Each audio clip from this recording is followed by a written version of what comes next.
Hi guys, this is Allison from Allykatkreations. How are you? Please like, share, and subscribe to my channel if you haven't yet to do so already. And if you get anything from my work, a connect dot, an epiphany, a mind-blown moment, a new book to read, a new author to explore. I make pyramids, different sizes, customized paintings, ornaments, keychains, necklaces, all kinds of fun stuff. Check out my website, AllyKatzkreations211.com. If you're interested, that's just a overlay of what I do. Email me and we can work things out. Hi. We haven't done a Hermit's journey in a while. I'm not done with this yet because it's the holidays, number one. And a lot of us are probably feeling alone and isolated and the lone wolf syndrome. But remember, many of us are way showers. We're way ahead of the cusp of everybody else. So we got to deep breathe, come into neutrality and understand that it's not easy. And we chose this path because we can handle it. If you are around other people for the holidays, make sure you're just enjoying yourself. You're not feeding energy to where it doesn't need to go.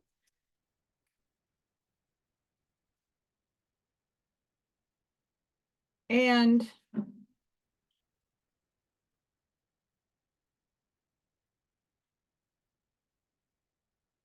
my printer is going off, sorry. We make the best out of a situation. Don't feed fear. Don't feed negative energy. Don't feed any of it. Thus Spoke Zarathustra. On the great longing.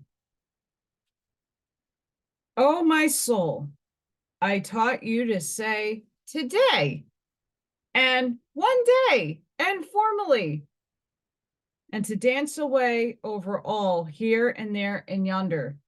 Oh, my soul, I delivered you from all nooks. I brushed dust, spiders, and twilight off of you. Pause. Many of us are doing that right now. We're purging energy right now. A lot of it. Ancestry, ancestral, bloodline, all of it. We're dispersing it all because it's not coming with us. Oh, my soul, I washed a little bashfulness and the nook virtue off you and persuaded you to stand naked before the eyes of the sun with the storm that is called spirit. I blew over your wavy sea. I blew all clouds away. I even strangled the strangler that is called sin. Oh, my soul, I gave you the right to say no, like the storm, and to say yes, as the clear sky says yes. Now you are still as light where you stand or walk through storms of negation. Oh, my soul, I gave you back the freedom over the created and uncreated.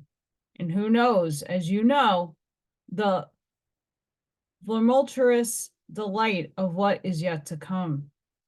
Oh, my soul, I taught you the contempt that does not come like the worm's gnawing, the great, the loving contempt that loves most where it despises most. Oh, my soul, I taught you to persuade so well that you persuade the very ground like the sun who pervades even the sea to his own height. Oh, my soul, I taught from you all obeying, knee bending, and Lord saying, I myself gave you the name, cessation of need and destiny. Oh, my soul, I gave you new names and colorful toys. I called you destiny and circumference of circumferences, an umbilical cord of time, an azure bell. Oh, my soul, I gave your soil all wisdom to drink, all the new wines, and also all the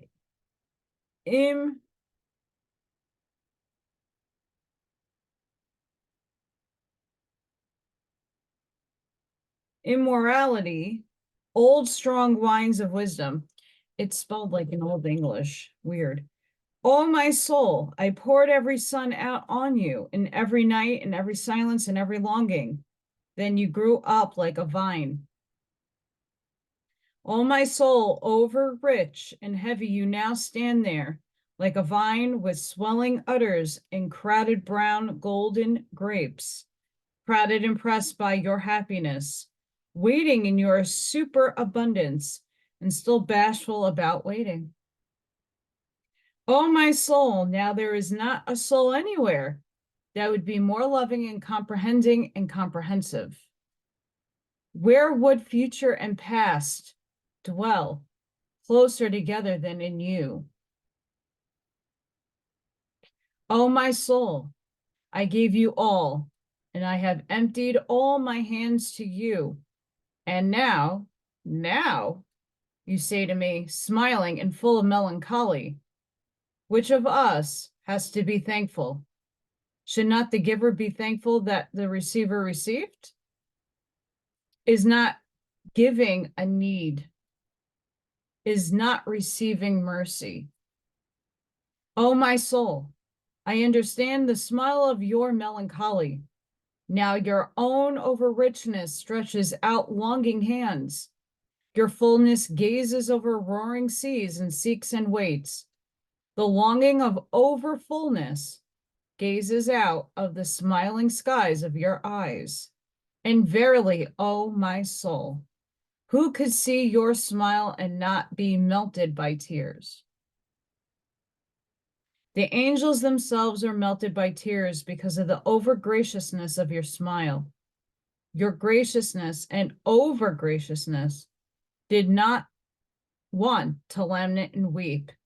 And yet, oh my soul, your smile longs for tears and your trembling mouth for sobs. Is not all weeping a lamentation, and all lamentation an accustomed accusation? Thus you speak to yourself, and therefore, my soul, you would sooner smile than pour out your suffering, pour out into plunging tears all your suffering over your fullness, and over the vines, urge for the vintager and his knife. But if you will not weep out your crimson melancholy, then you will have to sing. O my soul, behold, I myself smile as I say this before you. Sing with a whirring song till all seas are silenced, that they may listen to your longing, till over silent longing seas the bark floats, the golden wonder around whose gold all bad, good, wondrous things leap. Also many great and small animals in whatever has light.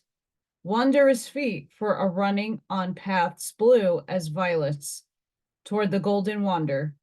The voluntary bark in its master, but that is a vintager who is waiting with his diamond knife.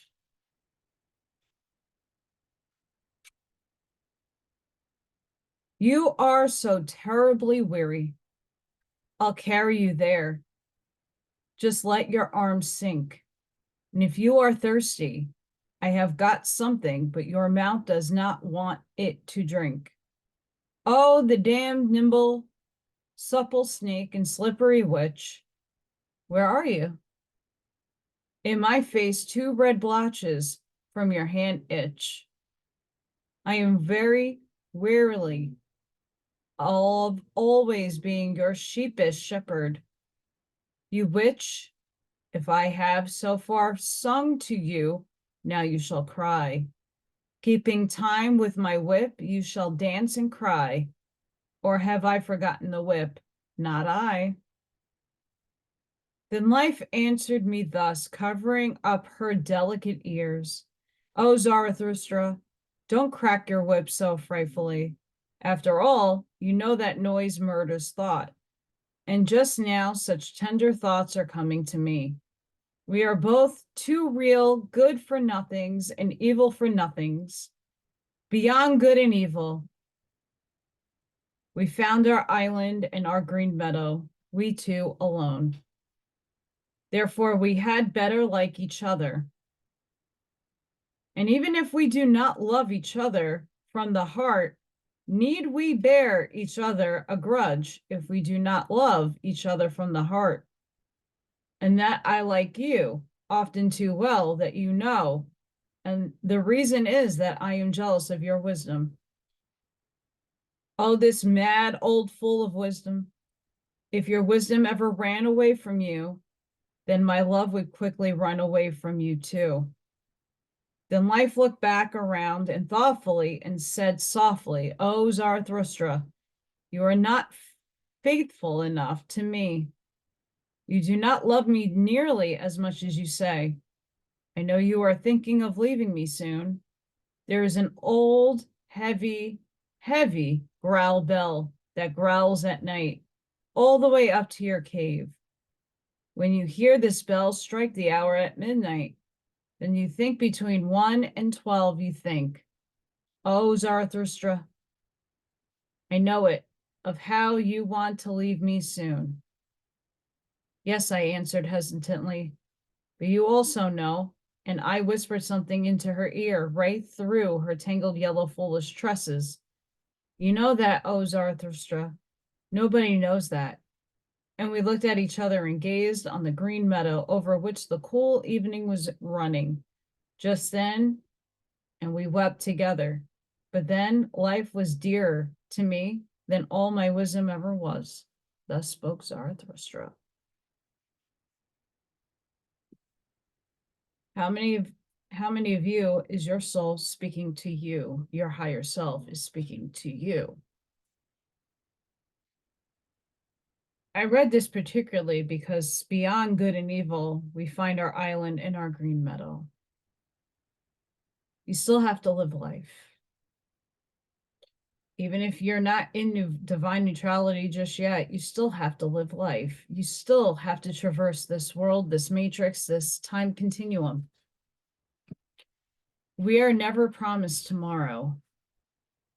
The veil of our forgetting will probably never shed how we in our eventual physical deaths will happen. That most likely will always be veiled to us, unless you get a prophetic vision. But for normal people, you won't see it. So each day is a blessing. No matter what's going on in the world, no matter what situation you're tied up in, no matter what stresses you feel that are there, they're all tests. They're all experiences. They're all things you need to walk through to gain the wisdom and experience to help others. If we keep pointing the finger and dividing and hating,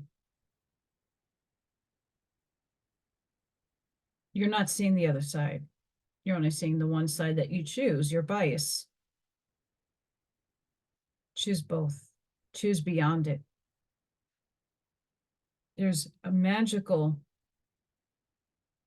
less stressful feeling and emotion that comes with seeking and seeing your destiny, your dreams. You're not going to let anybody stop you. You might have to work with others because we're going into unity consciousness. So we have to formulate and work with other people. Are you ready, Hermits? Don't allow the carrot dangling stick to mesmerize you from your futures and your dreams. We're still in third. We still have to traverse and walk in this density. Manifestation takes action, and you have to put it into motion. What are you doing?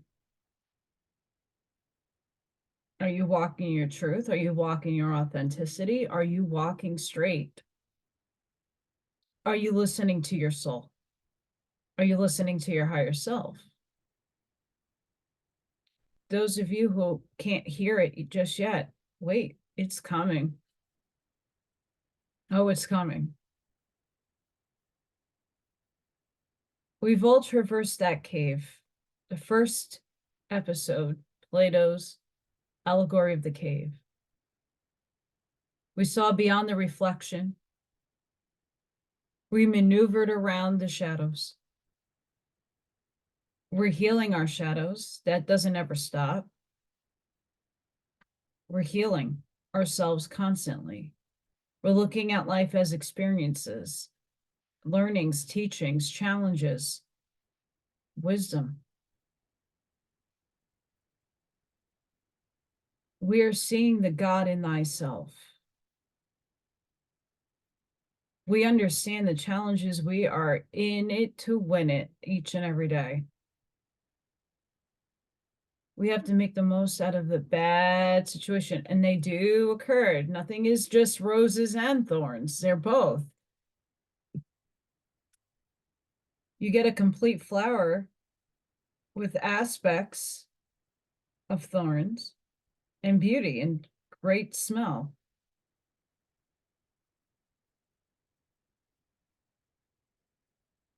So we have to walk through this world and in your own personal life, listening to your heart, your gut, and your head. You need to traverse a lot of things in society and this matrix that we wrote. It's not easy. We don't remember. And if we do, still ain't easy because you physically have to walk through it. This is a time to really rest up because many of us are way showers. Many of us are trying to do the best that we can to seed. Seed people.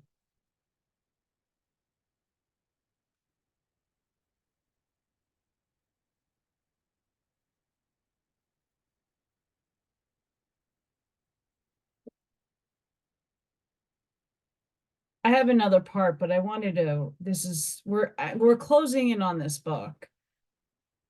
But that doesn't mean the Hermit's journey will end. It's just this. Thus spoke Zarathustra, fourth and last part. And I wanted to read this section. This is tiny because of the famous words that are always spoken by this man. Alas, where in the world has there been more folly than among the pitying? And what in the world has caused more suffering than the folly of pitying? Woe to all who love without having a height that is above their pity. Thus spoke the devil to me once. God, too, has his hell. That is his love of man. And most recently, I heard him say this: God is dead. God died of his pity for men.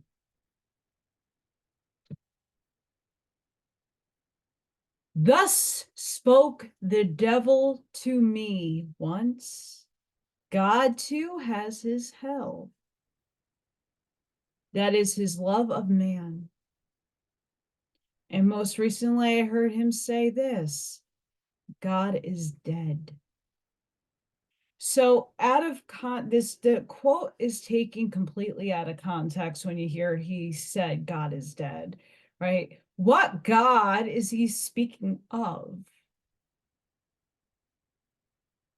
The devil thus spoke the devil. Who's the devil other than God in the negative aspect?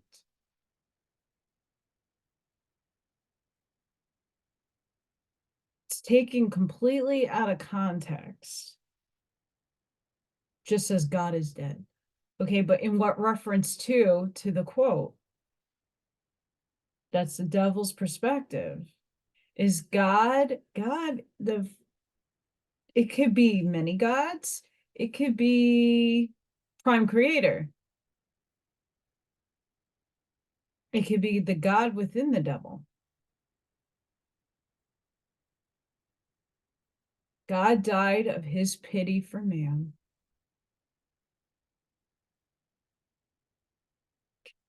It's an interesting perspective, but I don't think Nietzsche ever understood the components of what really happened to us, the manipulation. And again, that's still of God's design. It all is.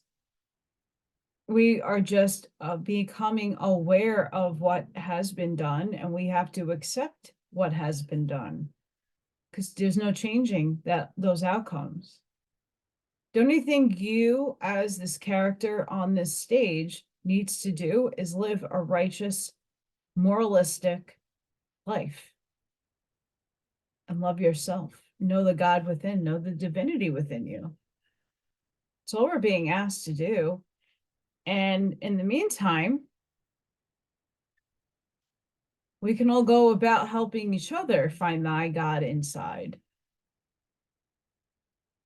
Maybe when more people raise their vibration, we won't have pity. You won't need it. Possibly. Maybe. We'll see. Next section. The city, the cry of distress. The cry of distress. Don't ask me why I want to say city.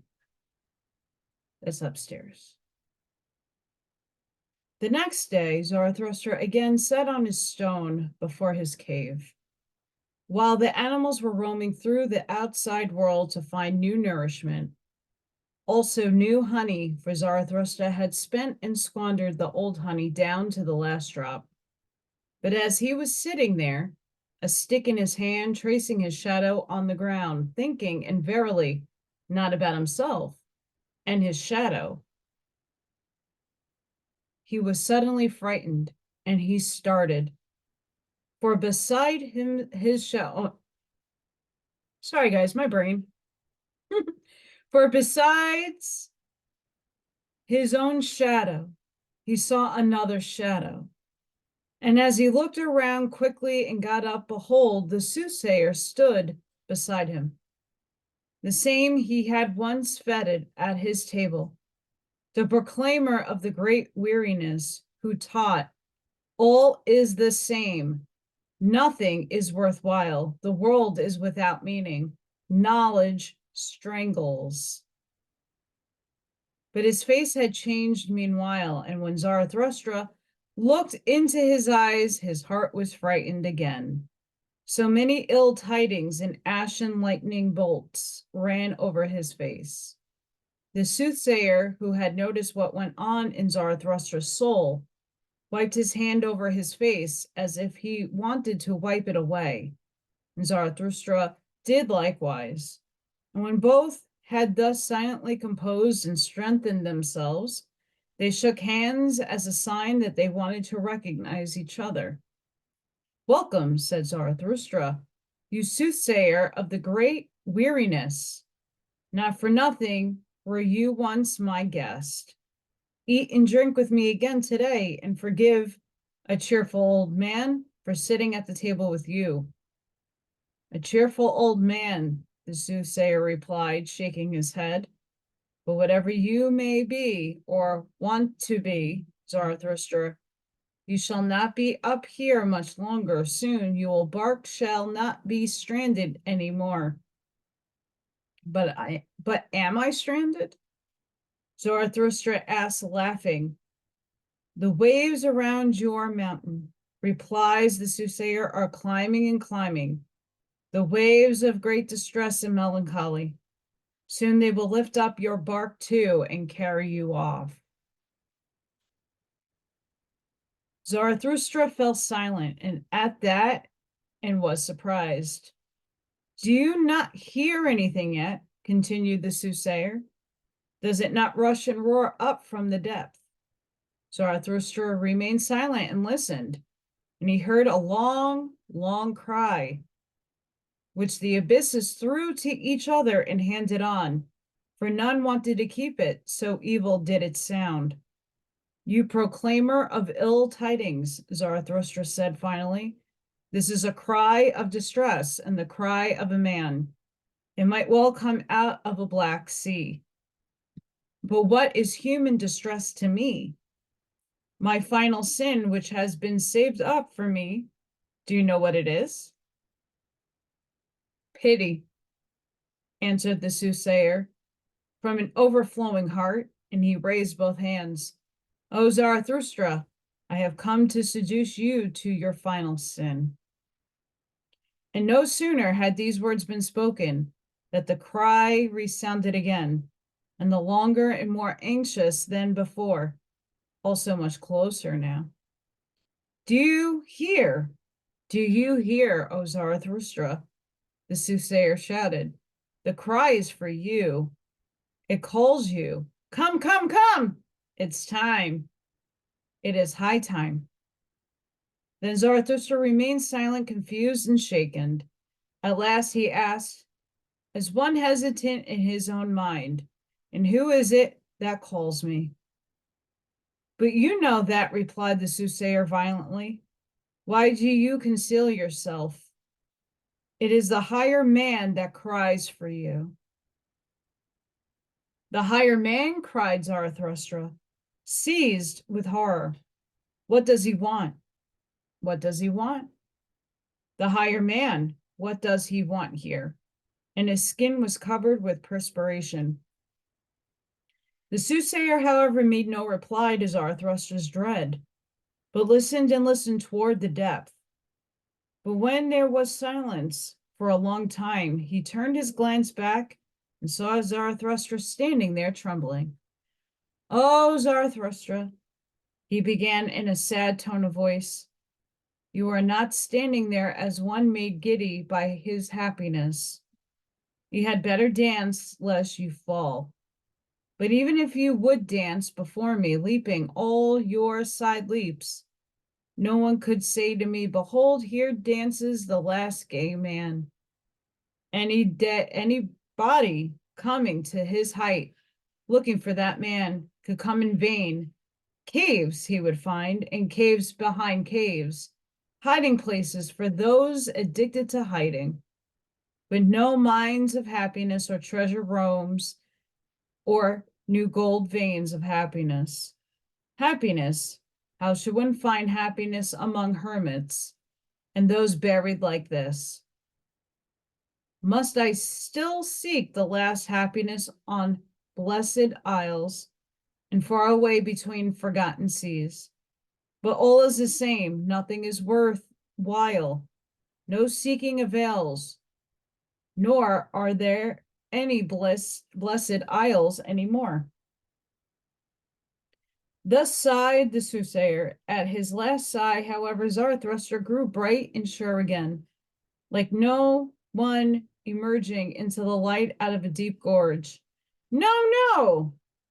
3 times no, he shouted with a strong voice and stroked his beard. That I know better. There still are blessed isles. Be quiet about that, you sighing bag of sadness. Stop splashing about that, you rain cloud in the morning. Do I not stand here even now, wet from your melancholy and drenched like a dog? Now I shake myself and run away from you to dry again. You must not be surprised at that. Do I strike you as discourteous? But this is my court. As for your higher man, well then, I shall look for him at once in those woods. Thence came his cry. Perhaps an evil beast troubles him there. He is in my realm. There he shall not come to grief. And verily there are many evil beasts around me. With these words, Zarathustra turned to leave. Then the soothsayer said, O Zarathustra, you are a rogue. I know it. You want to get rid of me. You would sooner run into the woods and look for evil beasts. But what will it avail you? In the evening, you will have me back anyway. In your own cave, I shall be sitting patient and heavy as a block, waiting for you. So be it, Zarathustra shouted back as he was walking away. And whatever is mine in my cave belongs to you too, my guest. And if you should find honey in there, well, then lick it up, you growling bear, and sweeten your soul. For in the evening we should both be cheerful and gay, that this day has come to an end. And you yourself shall dance to my songs as my dancing bear. You do not believe it? You shake your head. Well then, old bear, but I too am a soothsayer.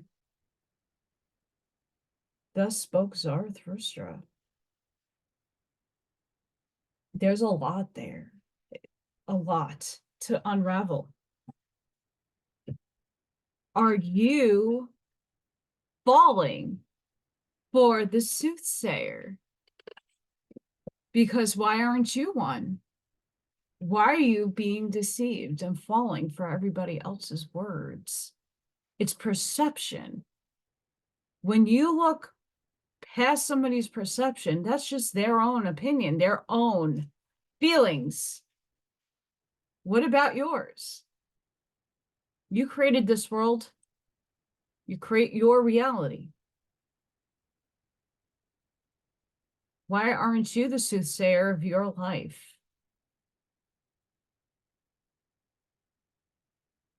Why are you going to let others rain on your parade?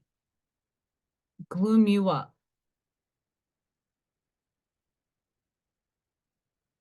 Think about it.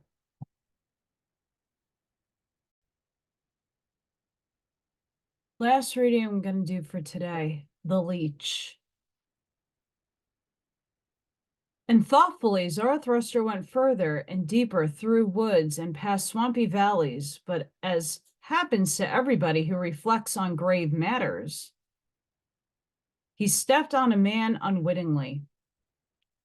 And behold, all at once a cry of pain and 2 curses and 20 bad insults splashed into his face and startled him, so that he raised his stick and beat the man on whom he had stepped. A moment later, however, he recovered his senses, and his heart laughed at the folly he had just committed. Forgive me, he said to the man he had stepped on, who had angrily risen and sat down. Forgive me, and above all, listen to a parable first. As a wanderer who dreams of distant matters will unwittingly stumble over a sleeping dog on a lonely road, a dog lying in the sun, and both start and let fly at each other like mortal enemies, because both are mortally frightened. Thus it happened to us, and yet, how little was lacking, and they might have caressed each other, this dog and this lonely man, for after all, they were both lonely. Whoever you may be, said the man he had stepped on, said angry, your parable too offends me, and not only your foot. After all, am I a dog? And at that, the seated man got up and pulled his bare arm out of the swamp.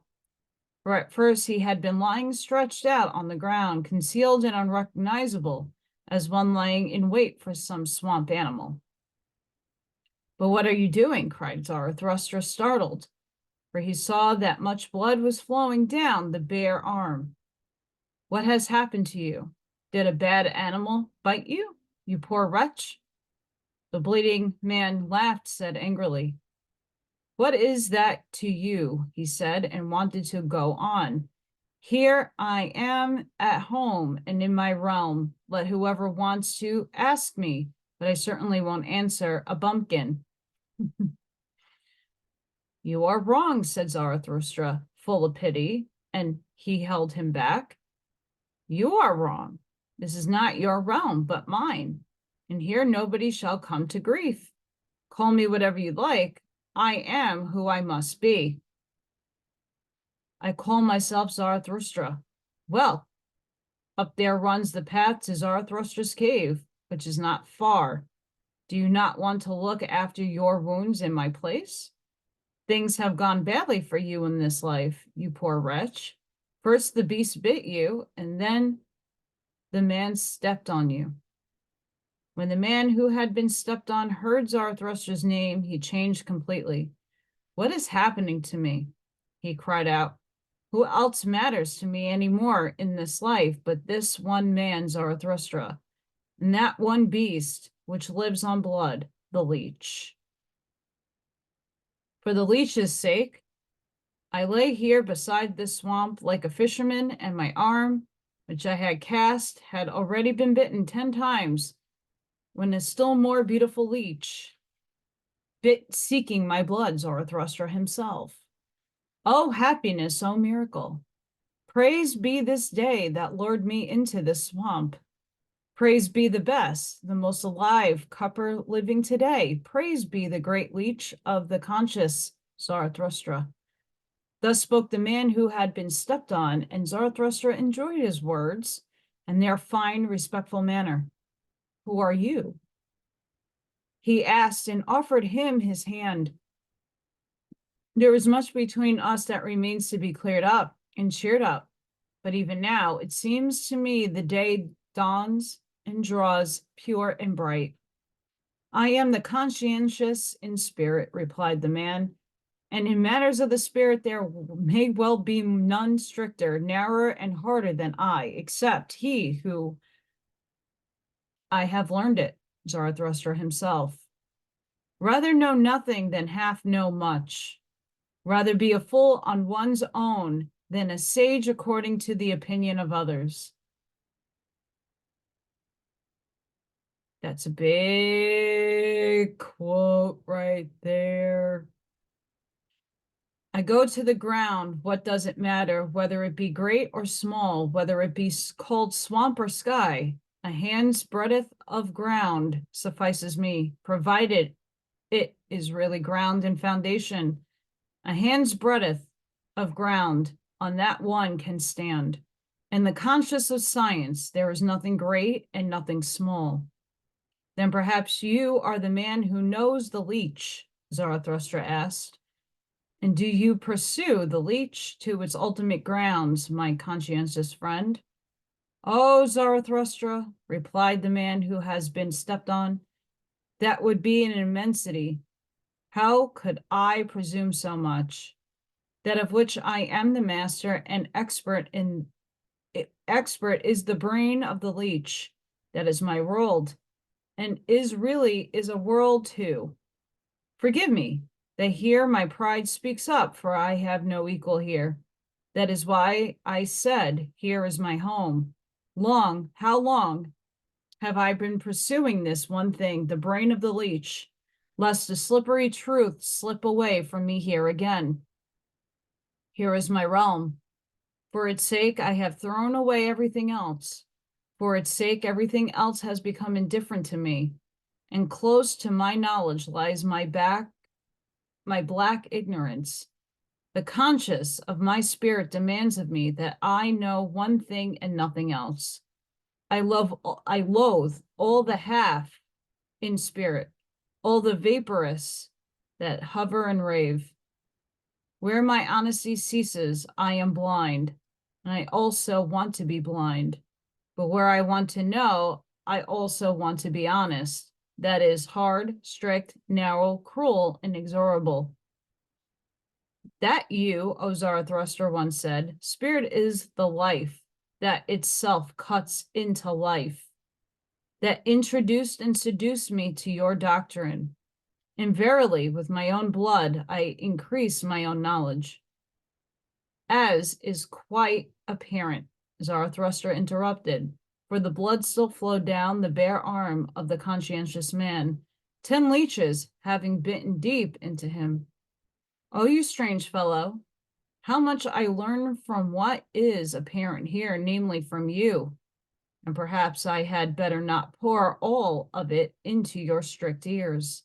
Well, here we part, but I should like to find you again. Up there goes the path to my cave. Tonight you shall be my dear guest there. To your body too. I should like to make up for Zarathustra having stepped on you with his feet. I shall reflect on that. Now, however, I cry of distress urgently calls me away from you. Thus spoke Zarathustra.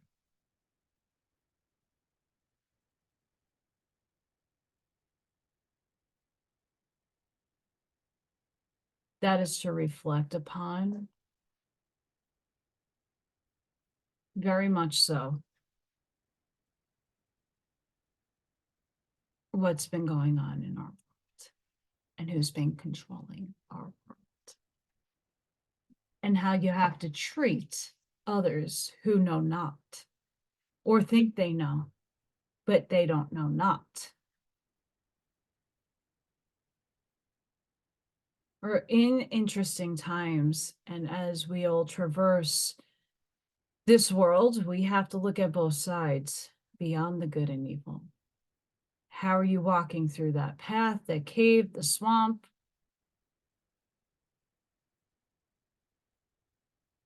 We're traversing the world in individuated forms of the uniqueness of Source. How are you walking? How are you seating others? How are you treating others? Can only imagine. But the hermit journey continues. We're still walking together, but at a distance. We're still seating, learning, growing, expanding, getting super amazing, abundant energy coming in and fluctuating us. And we're just at a crux in the time frame. How are you traversing? How are you moving through this? In each one of these stories, I hope that you put yourself in those shoes and you walk the experience, visualizing it. How would you respond to the soothsayer, to the leech, the man? What words of wisdom would you impart on others? This is what we need. This is the lessons and this is the challenges we all traverse on our everyday lives. So I hope you all enjoyed this hermit's journey. Sending each and every one of you love, light, compassion, grace, shielding, and protection energy. Please be safe, be seen. This is a holiday weekend. I don't know what's going on in my life. There's a lot going on. I haven't been able to do videos at night because I'm helping the boyfriend. More dramas keep happening. So I try to get one in today. Hopefully the next couple of days I can get more in. But I want to wish everybody a happy holidays, Merry Christmas, and Happy Yule. Whatever you celebrate, don't want to be specific, but I hope everybody be safe, be seen, enjoy the warmth of your family, and I hope to see you guys on the next one.